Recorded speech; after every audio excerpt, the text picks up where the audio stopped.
ترک عوام کا پاکستان کے ساتھ زبردست اظہار یکجہتی، بھارت سے بدلہ بھی لے لیا۔ ترکی کے ہیکر نے بھارت کے کسی سرکاری ادارے کی ویب سائٹ پر سائبر حملے کر کے انہیں تباہ کر دیا۔ تفصیلات کے مطابق پاک بھارت کشیدگی کے دوران ترکی کی عوام نے پاکستان کی حمایت کے لیے میدان میں آ گئی۔ ترکی کی عوام بھی پاکستان کی حمایت کے لیے میدان میں آ گئی۔ ترکی کی عوام کی جانب سے پاکستان اور پاک فوج کی بھرپور حمایت کی جا رہی ہے، جبکہ دوسری جانب ترکی کے ہیکر نے پاکستان کے ساتھ اظہار یکجہتی کے لیے دلچسپ انداز میں بھارت سے بدلہ لے لیا ہے۔ ترکی کے ہیکر نے بھارت کے کئی سرکاری اداروں کی ویب سائٹ پر سائبر حملے کر کے انہیں تباہ کر دیا۔ دوسری جانب ترک صدر بھی پاکستان کی بھرپور حمایت کر رہے ہیں۔ ایک پیغام میں ترک صدر رجب طیب اردوغان نے کہا ہے کہ بھارتی پائلٹ ابھینندن کی واپسی پاکستان کا شایان شان عمل ہے۔ ہم پاک بھارت کشیدگی میں کمی کے لیے اپنے فرائض ادا کرنے کو تیار ہیں۔ کشیدگی میں کمی پاکستان اور بھارت کے اپنے مفاد میں ہے۔ ترکی کے صدر رجب طیب اردوغان نے انتخابات کی مہم کے دوران عوام سے خطاب کرتے ہوئے کہا ہے کہ پاکستان کے وزیر اعظم عمران خان اور صدر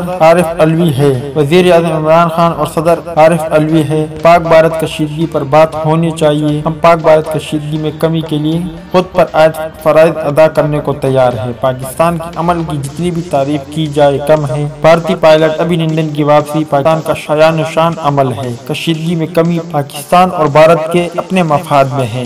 تو دوستو، یہ تھی ترکی عوام کی جانب سے انڈین ویب سائٹ پر سائبر حملے کے حوالے سے کچھ اپڈیٹ۔ اچھی لگی ہو تو لائک کرے، بری لگی ہو تو ڈس لائک کرے۔ چینل کو ابھی تک سبسکرائب نہیں کیا ہے تو سبسکرائب کر کے ساتھ موجود بیل آئیکن کو بھی دبائیے تاکہ آپ کو مل سکے ہماری ویڈیو سب سے پہلے۔ ملتے ہیں کسی نیک ویڈیو میں، تب تک کے لیے اجازت دیجیے۔ اللہ حافظ۔